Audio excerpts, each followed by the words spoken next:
Is in your own ears, kind of the better, I feel like. It's crazy. It's not a beer, bud. It's kind of easier to... I know, I don't have one. I thought you were bringing me one. Oh, I thought you said you had ciders. I might in the basement. Should I go check? I just saw this monster, and I was like, ooh. Brand endorsement. Mike Vargas special. Exactly. How was that trip? Super fun. Where'd you go? Which, the first trip? No, the one you just got back from. Oh, Sault Ste. Marie. That one was a bit of a fail. What happened to Vargas sled? It blew up. Damn, hilarious. Blew up. Well, you posted a picture. It looked like what was that? Like the piston. It popped. Yeah, like had like a giant chunk of metal missing from the piston. So that's a motor rebuild, right? Yeah. So it's... Bring it a little closer. It's fucked. If you bring it closer, then you can chill back. Yeah. There you go. Yeah, it's a rebuild. New sled or $2,000 probably. Well, he might be getting a new sled, but he's definitely going to rebuild that sled too, because that sled's dialed. That was a bummer. you should buy that one off him. I might get a new one too. Yeah, maybe. that'd be sweet. Yeah, we'll see. Mine's running pretty good right now though. But yeah, so 2 hours into the first day, his just happened, and it was like running on one cylinder. Luckily, yeah, we had just dropped into like a pretty intense creek. Luckily, we just dropped in, and it happened just like from nothing. But then carry a tow sled with you. Oh, always. Like yeah, for sure. Not like yours, but yeah. Thankfully, he was able to get it out on the one cylinder, and then as soon as we got back to the logging road, just done. It died. So we had to like tow it back to the truck from there. It was pretty lucky. You had some crazy shit happen though, eh? Yeah. Holy cow. Kind of wanted to wait to be on this to catch up with you about it. It was pretty intense. I still, since Sean's owner of the snowmobile I was using, I haven't told him, and hoping he doesn't find out. Really? Yeah. It was scary, dude. That, like, now that I'm, I don't know, recovered from the situation, I have a lot more confidence if I was to ever be in that situation again, but I also never want to put myself in it again. Yeah, so you were ice fishing, and you were like, what, did you say 5 kilometers out on the ice? Well, the way Georgian Bay, at least the part that I was fishing on, the whole eastern shoreline, it's like a bunch of bays and inlets. So usually when you boat or ice fishing, you park your truck in one of these bays or inlets, and then you ride out to where the inlet meets Georgian Bay proper, which is big water. And Georgian Bay proper never fully freezes, but the inlets do for the most part, and a fair ways into the lake. And where we were fishing, it has like kind of a shield of rocks, and that's where the ice freezes out too. So it's like, I don't know, from where we were ice fishing, it's 3 to 4 kilometers to open water, maybe more. And some years it's a lot further, but this year wasn't great. But yeah, we went out there and fished an area we'd been fishing for the last 2 months with no issues at all. And you could see where it was starting to break up during the day. We actually went to it, and it was, I don't know, 2-3 kilometers away. And from where you guys like so camped out? We wanted to go there, and then we got there and we're like, this is sketchy, let's go back. We fished on what we thought was safe ice, and it was really windy that day. And how thick was it? Like, do you guys, a foot? Yeah. So you test it like you do a drill test. Well, yeah, you got to drill a hole to fish out of, right? So you see how thick it is right there. And do you do it in like multiple places just to make sure? Like, yeah, I mean, when you're doing your research on an area, like when we were first going out there for the first time, which would have been, I think we went end of January, like every 100 yards, we're drilling a hole. Anytime you see a sketchy track, you like hop off your sled, you walk it and test all around it. But we've been out there, like I was there the weekend before, and everything was all good. So we, where we were sleeping though, there was a crack, but it was super smooth and nothing looked sketchy. And we slept on the other side of the crack. But yeah, we said to ourselves, we're gonna fish here all day because it's safe. And if the wind does anything within the day, because it was blowing from the west, which is a lot of water pushing in because it's all of Georgian Bay pushing into the eastern shoreline. So we were fishing northwest a little bit too, I think, eh? Well, it was a proper west, and it was crazy wind. Like we couldn't leave the hut. We just fishing all day, but nothing happened during the day. And we said we'll just camp here and make a move in the morning if we have to. And so you guys were camping. Yeah, we set up for the night and had a few drinks, had a meal. We went to bed around probably 11 o'clock, and when we went to bed, we were like cracking jokes too, like I don't know, just waking up on an iceberg, and it was all like we thought it was funny. So like, what side of you said you slept on the one side of the crack, like the side close to shore? It would have been no, the other side. Okay. So what happened? I don't know. I woke up at we agreed on setting an alarm for 6:30, but I automatically woke up at 6. But at 3 o'clock we woke up, checked everything out, all good. At 6 o'clock I woke up and had to take a pee, and I was like, oh, I'll just wait till my alarm goes off at 6:30. And I was like sitting there listening, and I could hear what sounded like waves. Could you hear? And you didn't hear any cracking overnight? Well, it was -15 that night. That was the crazy thing. Really? When we woke up in between 3 to 6 at some point, we heard a loud crack, and we both were like, whoa, that was crazy. And really? Yeah, I was like, oh, it's -15. It's just making ice, because when ice is building, it's really noisy as well. I wonder if that one was like the pressure crack, or like it must have been like one of the big ones. Well, in the videos I showed you, like, I don't know how it wasn't louder, because there was like 6,000 plates. That whole area we were on, which was probably like 2 kilometers by 4 kilometers, all broke up into 20 by 20 plates. So I woke up, went to take a pee, and it's pitch black, so I can hardly see. But yeah, the wind switched from a west to a north. And when that happened, what I'm assuming happens is when you get a big west wind for a extended period of time, there's a swell. So that swell has nowhere to go under the ice, right? So it just builds pressure. And then when the wind switches, all that water starts to recede back to where it came from, and all that pressure is let loose. It had rained the week before. So when that pressure let loose, all that pressure on the ice probably just, I don't know, did damage to it. When it let loose, the ice just started breaking up. And it happened within, I don't know. Yeah, we woke up at 3. Everything was good. We woke up at 6, and I went outside, and there's just a black ring around us. So wait, so do you like sleep on cots? Yeah, so you got like the hut's insulated, and you bring like, I don't know, it's 100 square feet, the inside of my hut. So you bring is it the same one when we went, or is it a different one? That was like years ago. No, 4 or 5 years ago, probably. I usually upgrade every year or two, but okay, this one's like the camping one, like it's huge. Like compared to this room, it's probably bigger in square footage than this room, but it's like 5-sided, so it's right. Yeah, and you lay rubber mats around the floor, the interlocking ones that you use it like you put in a gym or whatever, and then you just drill your holes, and you bring nice chairs and put a heater in the corner, and you elevate it, and it's sick. Like you fish in your slippers and pajamas all day. And it was good. We had the barbecue. Everything we were like completely set up, and made a bomb dinner. Yeah, definitely had a few drinks and went to bed, and then woke up and just black ring around us. I went in and I was like, we got to go. But we didn't really know where we were and where we were going. But my buddy who was with me, when he woke up, the app we use for like checking out the spots, the contours of the lakes is called Navionics. And he like opened Navionics. And it is glitchy out there because you don't have the best service. But he kept refreshing it. And he's like, dude, we moved 2 kilometers. Really? Yeah. Like when? Before bed? No, like when the ice broke up. So while we were sleeping, we moved 2 kilometers. So like once you took a piss, woke up, took a piss, looked outside, then he looked at it? Yeah. So from the time that we went to bed, so just whenever the ice broke up to the time we woke up, that was 2 kilometers of floating. Which direction? South. But it was kind of, we headed southeast, which was good. But if we had, so I'll continue with the story here, but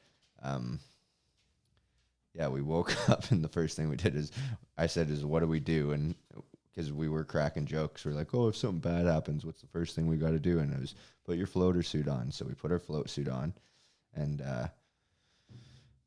we were thinking about, I don't know, we had a lot of gear out there. Like just the fish finder alone is $3,000. And then he had his own, which is another $1,500. And then all of our gear and the hut's $1,000, and his four-wheeler is $5,000, and my brother's sled is $13,000. So it's all the math's adding up. I'm like, we got to get this stuff out of here. But it's one of those situations you're also thinking about your life. So first thing I did was I reached out to a guy I know in the area, and he works construction, and because a lot of the jobs they do are island access, he has a fan, or his company he works for has a fan boat. I called him. I was like, this is what's happening. They ride on the ice? Yeah, any like water. Wow. Yeah, so it's like a big pontoon with a fan at the back. So sick. And I called him, and he like didn't believe it was happening. He was like cracking jokes, but I was like, no, it's actually happening. And I sent him videos, even though you can't see shit 'cause it's pitch black. And I was like, I don't know what's going to happen, but we're just going to start packing our stuff up because, yeah, we're just on an iceberg. And he said, all right, I'll go get it. And we packed up all our stuff the best we could, which is crazy because when you're setting up, it takes like half hour, 45 minutes to get everything dialed in. And we packed up in like under 5 minutes. Wow. We were just like panicking. And is like, was it tippy? No, because that was the crazy part. Like I would have never been out there if I thought it was sketchy, but it was over a foot of ice. And like, there's a general rule. It's like 3 to 4 inches is safe to walk on, but no ice is safe. You got to make that decision for yourself. But 3 to 4 is safe to walk on. 5 to 8 is good for a machine. And then they say 8 to a foot and a half is truck safe. Like that's, don't quote me on that, but that's like the general rules. And yeah, I don't know, just some freak accident. But we packed up all our stuff, and we're just spitballing ideas on what we should do. We should just start hopping plates and try and find good ice. And I said, I'm not doing anything until the sun comes up, because if you're in the dark, like I don't care how good your headlights are, you have no idea where you're going. So we packed up all our stuff. We hopped on the machines, and he was on a quad. I was on a snowmobile, and it's always safer to be crossing water from ice to ice on a snowmobile, obviously. Yeah. You can drive them on water for a period of time, but did you have your sled behind it? So he went first.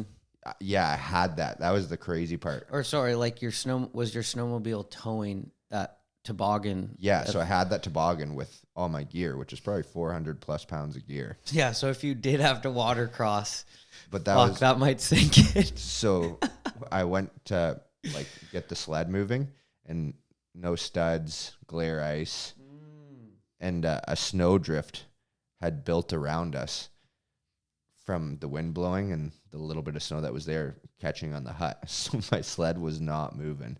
So I was like, we're leaving my gear out here. And he got his gear behind the quad, no problem. And he goes from the first plate to the second plate with his quad and the tow sled, makes it like, I was like, all right, we got to do it, because it was no issues for him. And essentially what we did is we'd go from the plate we were on to the next one, and we'd wait for that one to blow into the next one. And then we'd have like a small window of time, whether it was 10 seconds or 30 seconds, to cross to the next plate.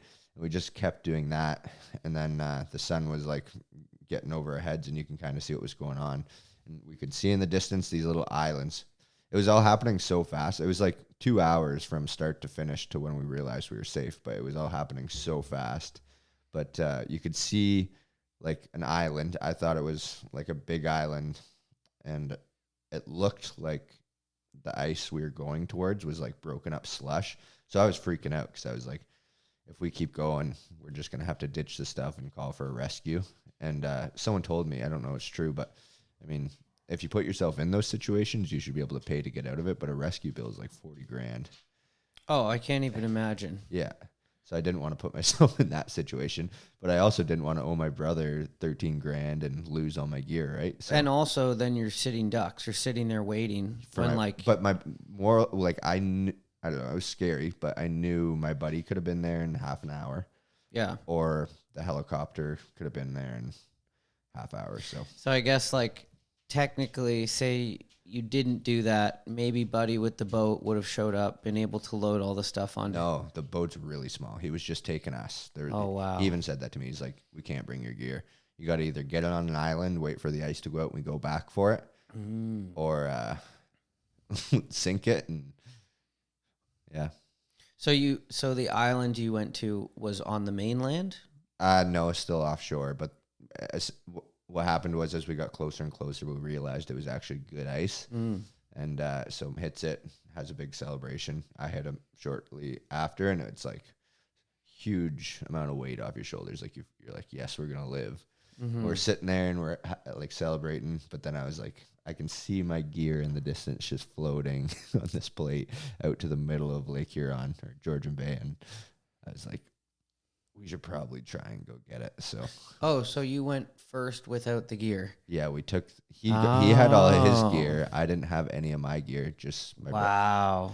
Yeah, so we parked the machines and we walked back out there to grab all the gear. Good call. Good call. Yeah, but well, that must have been heavy though. We just wrapped a bungee around it and both of us pushed it. But yeah, 100%. If we had stayed where we were, we would have ended up just in the middle of the lake. And there's no plates where like you stood on one corner and it was like. There's one single plate. Like they were all pretty round for the most part, like janky edges, but they were big. But the odd one was like a pizza slice, and my buddy sitting on the quad, and as he hit it, the pizza slice broke at the tip. So I was like, I'm not gonna cross there. I'm gonna wait for the next one. But yeah, that was scary. But yeah, if we had like, there's one we were crossing too. I remember it was like a 3-foot gap, and some of them were so small you couldn't get enough speed to like go fast at the gap. And the plate you were landing on, you didn't want to be going onto it fast, because if you slam on the brakes, you're just going to slide into open water.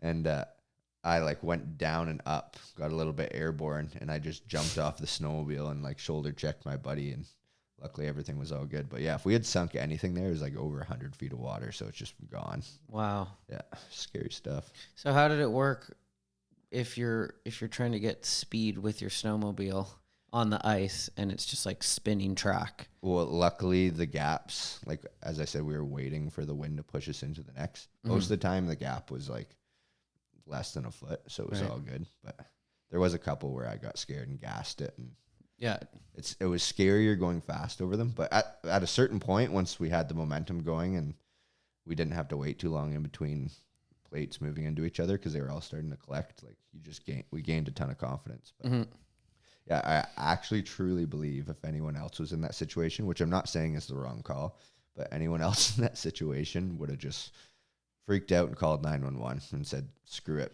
left their gear out there, been in $30,000 of debt, and then owed $40,000 for a rescue. So I was ready to make that call too. Me and my buddy spitballed enough idea. Like he was like we gotta go. And I was like, let's take our time and be safe about this. And thank God it all worked out. That's scary shit. How often do people spend a night out on the ice? Like, is that a common thing? I feel like I don't know. Just like mountain sledding, it's kind of like a trendy thing that's popping off. But for me, the way I look at it is it costs me, I don't know, where I'm fishing is 2-hour drive. My truck's expensive to fill up. And most of the time, Saturday and Sunday are the days I don't work. So I want to spend my full weekend up there. But I don't want to spend the money on a hotel. And it's like the best thing ever, because you get there, you fish all day, you sleep exactly where you want to be in the morning, and you're there already. And you get it pretty dialed. Like, it just feels like you're in a cabin. But you just bring all that food. Yeah, got a mini barbecue. That sounds incredible, actually. It is sweet. And I'll reevaluate it after this. But we could have, like, I knew 2 guys that were sleeping not too far from us, and they just, nothing. They're like, oh, nothing's going on. We're all good here. It's just where we were. Right. Because, like, the way Georgian Bay freezes is essentially when it starts to freeze in January or December, whenever it does, it'll freeze thin, and then the wind will break it up, and it'll all blow it to a certain area, and then that'll freeze. So what was 3 inches has now built up to 1.5 feet. And so some of these areas, like, you have 5 feet of ice because it's all built up, blown chunk ice. and that's what we should have slept on, and we were only 500 meters away from it. Damn. Yeah, just poor decision. But I feel like those windstorms too, like those big ones, like I mean, they could probably break up a ton of ice, eh? Well, yeah, I saw. Obviously. Yeah. But like, just, I mean, the size of those waves for hours and hours. Yeah, just eating away at it. But I also think it had something to do with the swell receding.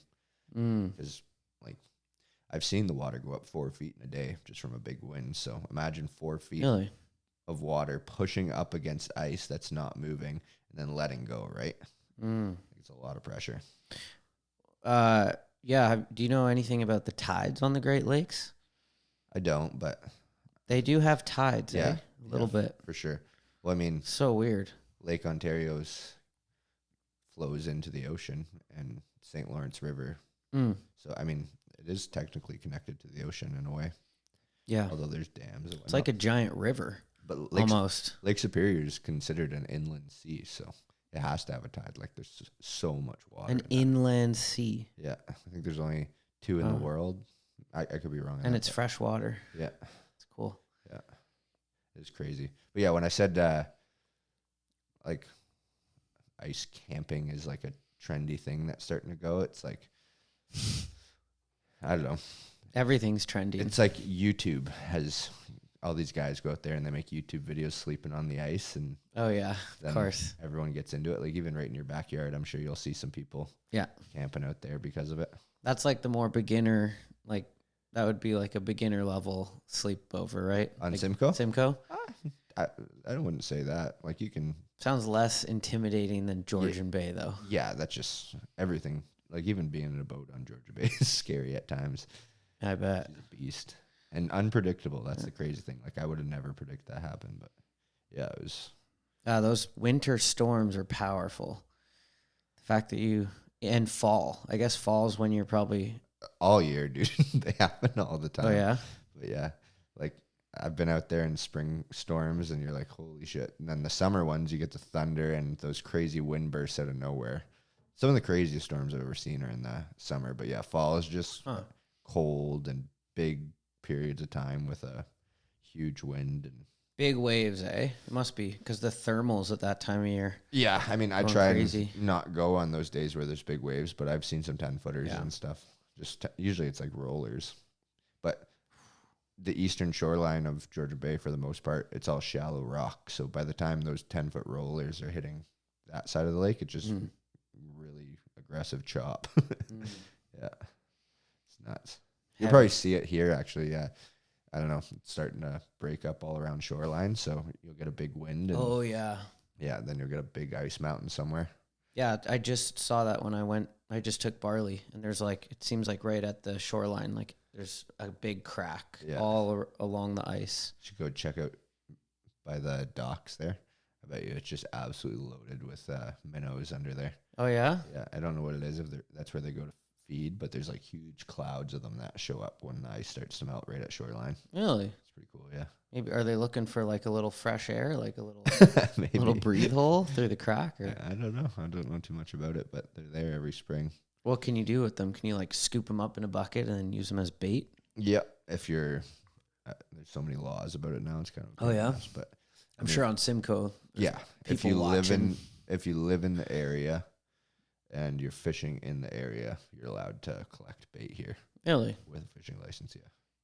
But like I can't catch those minnows and go fish Lake Ontario or go to Georgian Bay with them. Right. Because they're trying to invasive species stuff. Right. But I think the damage is already done there. But how would they even catch you? Just like there's cops, there's conservation officers, right? So. But they would have to catch you on Lake Ontario. Like if you brought... Well, there's conservation officers. So the way it works is I think there's 20-something zones in Ontario, and it's like a map. It shows you which zone you're in, and each zone has specific rules to that zone. But each zone also has officers. So, like I don't know how many officers here, but the office is right over at that Sibbald's Provincial Park, and probably 2 or 3 guys work there, and they just drive around on their shift and look for people fishing and ask for their license. And if they have bait, they ask for a receipt, because you're supposed to keep the receipt of where you bought it from.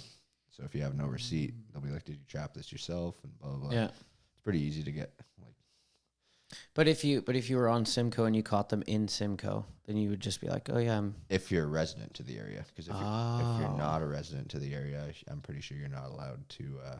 Yeah, trying to perks. keep everything local. Yeah, pain in the ass though, because I don't really fish here, so I can't get bait here or up there and use it. You know what I mean? But is it even the best bait? Like, would you even use it? Because there's herring in this lake, and they're Oh yeah. the best lake trout pike bait of all time. And it's also In this lake.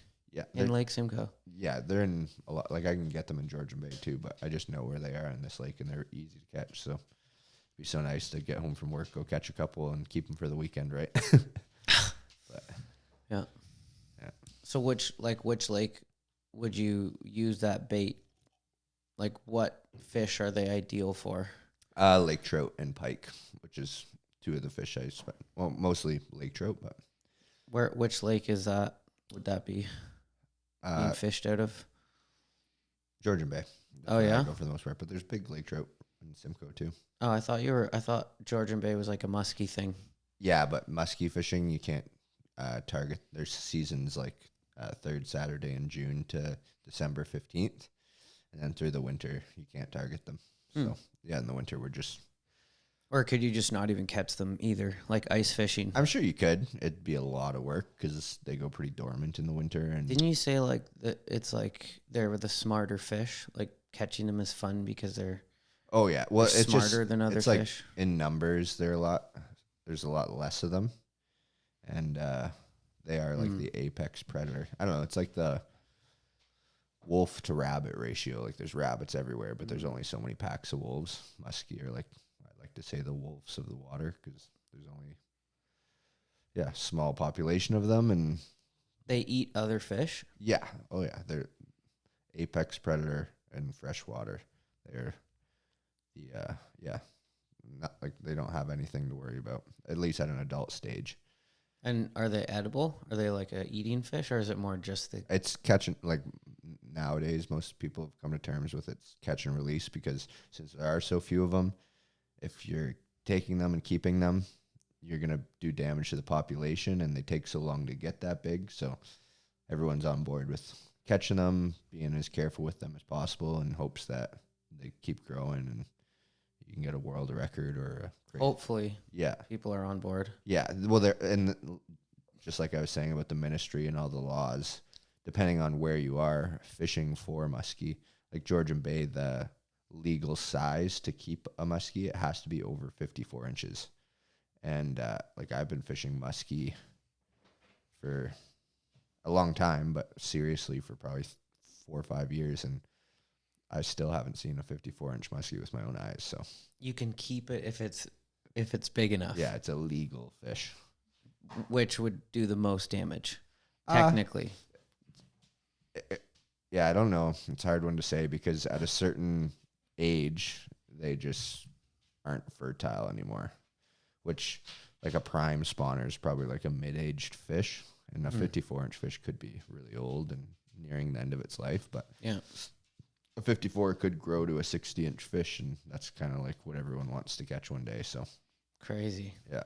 And Ontario, Georgian Bay has that. Any of the Great Lakes have the potential for it, but I think Georgian Bay is just so big, and there's so much water, and so much of it's so hard to access, that its true potential hasn't even been touched yet. So yeah, any day now, or not any day, but any year, I feel like there's more people getting out there, and I don't know.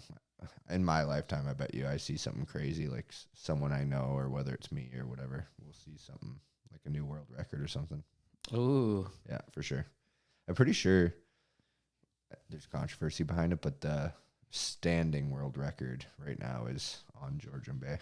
Really? Yeah. Where else can you fish them, like, besides the Great Lakes?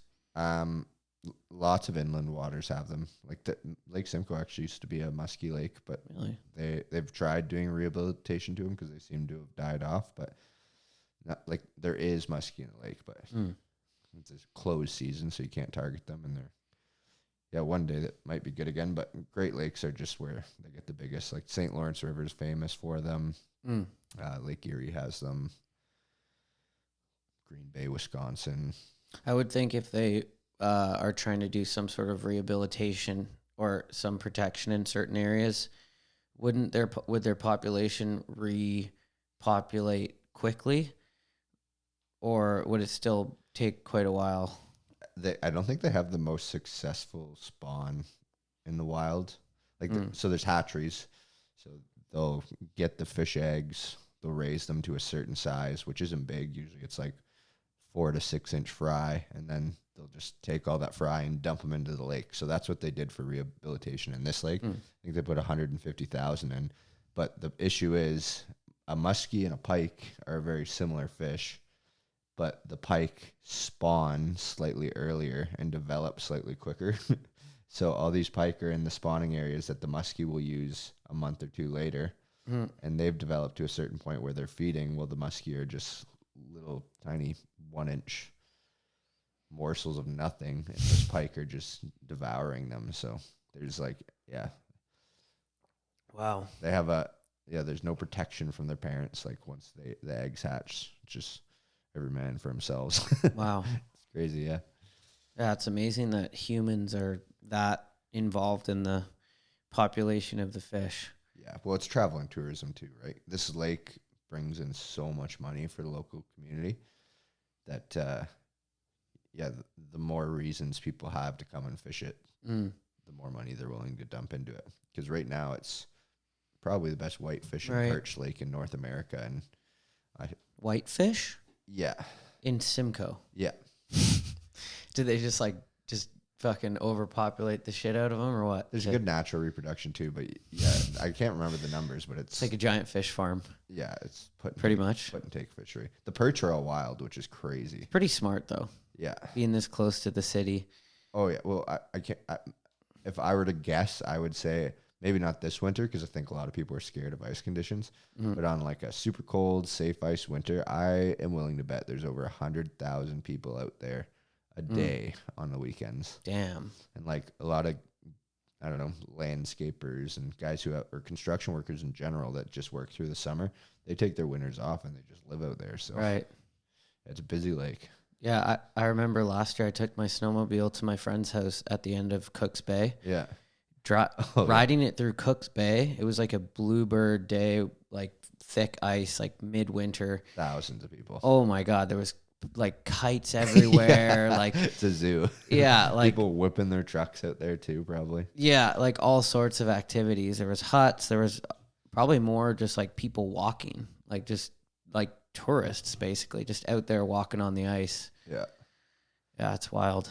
It's pretty cool to see that though. Just so much on ice activities that like if you don't live somewhere with frozen water in the winter, like you would never know there's that many. Yeah, if it didn't freeze, activities, the lake would just be dead all winter and no one's using it, right? Yeah. Yeah, that's what I mean. It's pretty cool.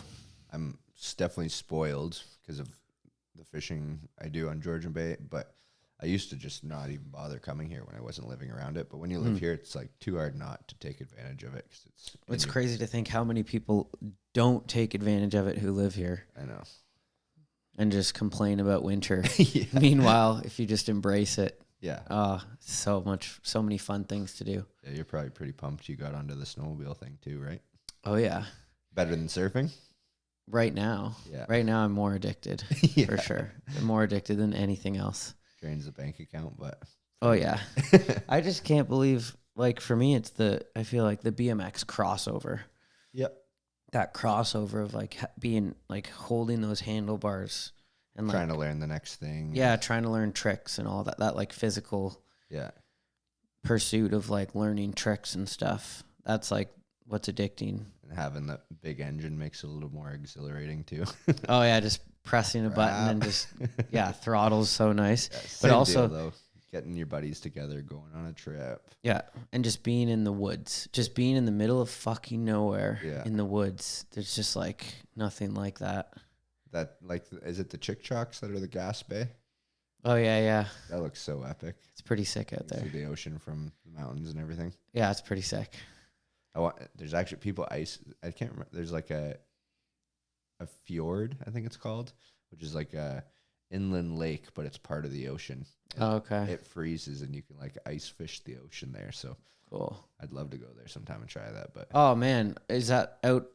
yeah, Dude, looks like there's so much fishing. There's like so many inlets and like little towns and yeah, where it's like did you see frozen people ice ice huts. fish? Yeah, you saw. Oh ice yeah. huts. Cool. Like I think there's one or two bays that like actually had like a lot of ice huts Yeah, right on the ocean. I'd love to try that. But it seems like a lot of driving, but you got no Oh problem. yeah. So far, but man, once you get there, it is a beautiful place. Yeah. And I'm sure, yeah, if you have actual fishing, like if you have, I mean, you could take all your time up just snowmobiling out there, but I'm sure there's a lot of other fun things you can do. The hunting in the summertime is huge. Yeah. Out there. Moose hunting and whatnot. Definitely. Yeah. All the crown land. One of the guys that lives out there was telling us last time about, like, you know how the St. Lawrence, it's like fresh water leading out to the ocean. So it's like at one point there's like fresh water meeting salt water. Brackish water. Is that what it's called? Yeah. The Breck or brackish. Brackish is spelling, I believe. So that's where that's where it meets. Yeah. And it literally just stays, like it doesn't like all mix. It kind of like makes a wall. It definitely blends, but was he saying there's like you can see the line or something? He was just saying there is like a specific point that like it happens. So I guess I would assume like the fishing, would it be better on the freshwater side, or I wonder if it would be better on the saltwater side? Most of the time with rivers, like there is definitely fish populations that live in the river all year, but it's mostly migratory.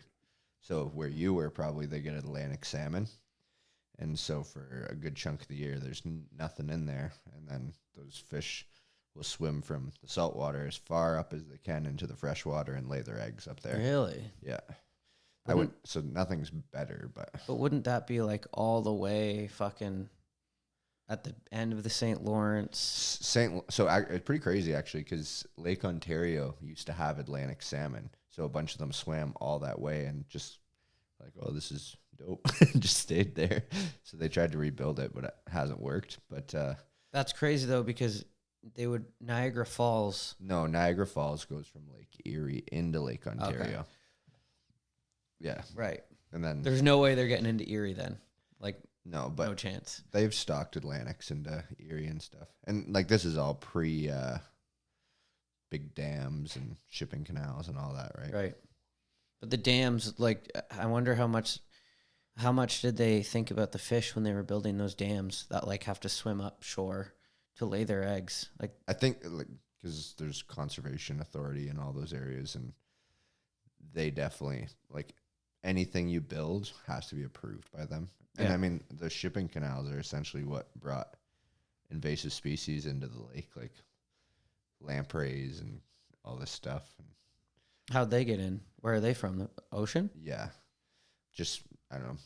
Like, there's boats in Toronto right now that come all the way from China, right? Like shipping boats. Really? So they have huge ballast tanks in the bottom of them that fill up with water. And if they suck all that water in, there's no way they're getting rid of all of it before they get here. And like their zebra mussels, even, like those weren't in any of the freshwater systems in Ontario I mean, they've been here my whole lifetime, but at a certain point they weren't here.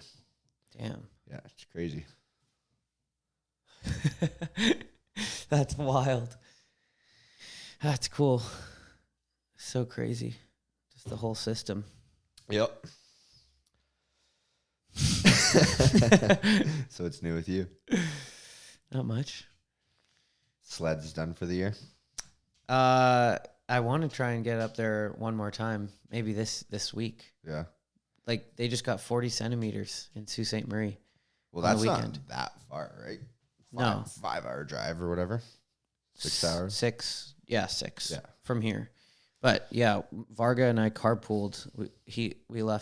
I left my house at 3:30, but then we carpooled from the 400. So I had to like load my sled. We got there at like 12:30. Still had a full afternoon. I've stayed there a few times. There's a motel there. Keep going to the same one. It's hilarious. Oh, yeah? It's like $60 a night or something. Nice. Oh, no. I was going to say Motel 6. I wanted something I could like back my boat right up to so I can see it out the window. And I'm sure you probably want the same thing with a sled, right? You lock them to the back of the truck? No. Definitely nice to keep them in a safe place, though. Yeah. But stealing, I usually just back it up to the hotel, so you can't back it off. Yeah. It's a pretty big deal to steal a snowmobile, though. Yeah.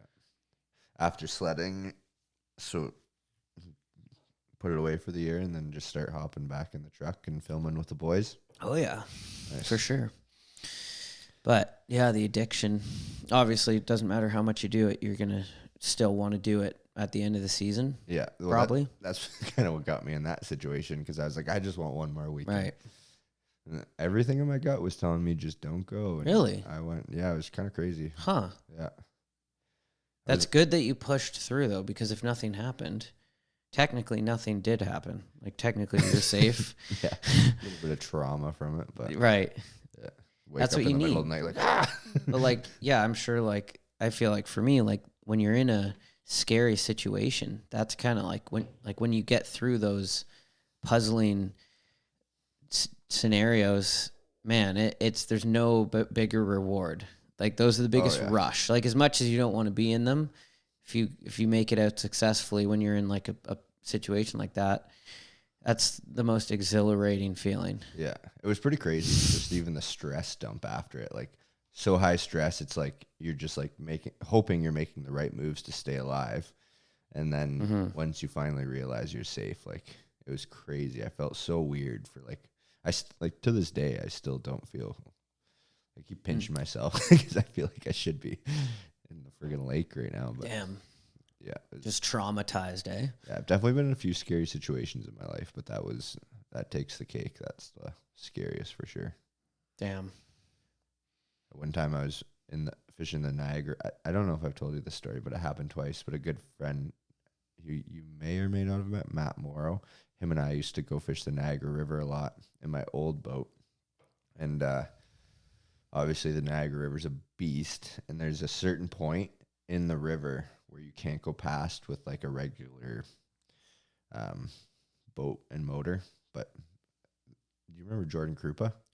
Regular, as in like what? Like it needs to be extra powerful, or no, like a fan boat or something like that. But Jordan Krupa, one of those BMX Foo guys, he actually drives those big jet boats that go all the way up to the falls. No way. So I've seen him out there a few times. But yeah, with like my style of boat, there's a certain point you can't go past. But that point, in my opinion, you shouldn't even be allowed to go to there because the river has hydro displacement dams. So I think the American side has one giant one and the Canadian one has two.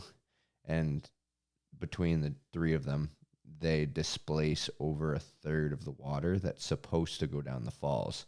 And they bring it around and it generates power, right? Because they're hydro displacement dams. And one spot you're allowed to fish is above the dams. So you drive the way you fish that river is you drive your boat to the top of a stretch.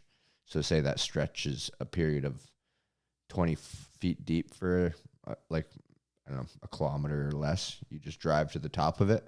You kill the motor. You put your electric motor down and you just slowly drift down it, fishing vertically below the boat. How far from like the edge of the dam?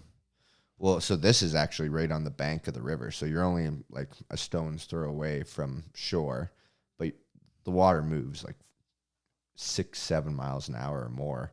And it's so powerful. But the bottom of this drift, so the section we're fishing, so you kill your motor at the top of it, you float down it. At the bottom of the drift, you start your motor, drive all the way back to the top and do it again. But at the bottom of the drift, which is right where the dam starts, one of the Canadian dams, I went to start my motor and it wouldn't start. Oh my God, it's a nightmare. And it happened once in the fall time, and there's not as much water moving there in the fall time, but it was still scary. But yeah, we couldn't figure out what was going on, and my boat's just spinning circles down this huge stretch of Niagara River, and right where the boat ramp is, it's like a back eddy, so the water's actually flowing towards the falls because there's so much current, and it breaks weird. And it wraps around. It's like a whirlpool. And so we were able to get back to the ramp, and we figured out what happened. My starter and my motor had jammed, and so we knew how to fix it. But we went back. We didn't go all winter, and then we went back in the spring. And we had it to ourselves. We're like, this is awesome. We went up there again. It's called Devil's Hole.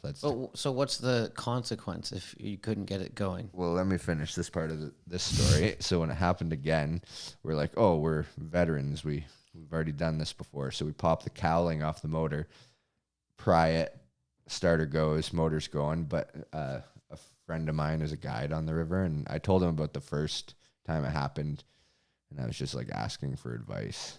And he told me everything I should do. But he's like, in the spring when the water's high, those dams are displacing so much water that sometimes there's these huge whirlpools that just pop out of nowhere, and they can be like 10 feet deep.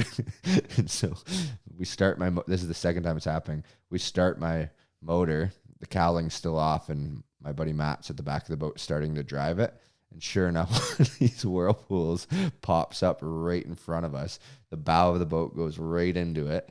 My whole boat fills completely with water, so much water that it floods the motor. So we got it started again, but with the cowling off, the water goes in there, and now the motor won't start at all. It was crazy, dude. We got back to the ramps because after that, everything was fine. Super scary, but got back to the ramp, and my boat was emptying out of water on the trailer for like 45 minutes. It was full. And like that's freezing cold water. Like it's below 40 degrees Fahrenheit. So you got lucky again. Yep. 2 times. Yeah. But then, so what would have happened if you say people have died in that exact same situation there. So what? It's like the whirlpools suck you down? Yeah. Like the current in that river can do anything to you. It can, even with a life jacket, I'm pretty sure it could hold you down. But then is there like what happens if you get to the dam? Do you get pulled? You don't want to go to the dam. I don't know what happens there, but right.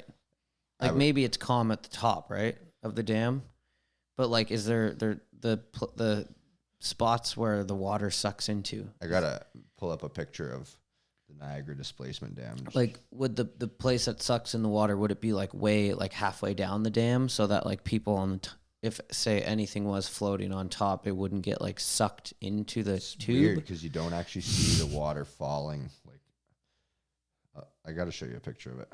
Yeah, so these are them. Because like, yeah, I wonder like how dangerous it is for if there's people at the top of the dam. So that's the dam, right? Oh, okay. All that water's going down there. It comes here. It doesn't look crazy. Oh yeah.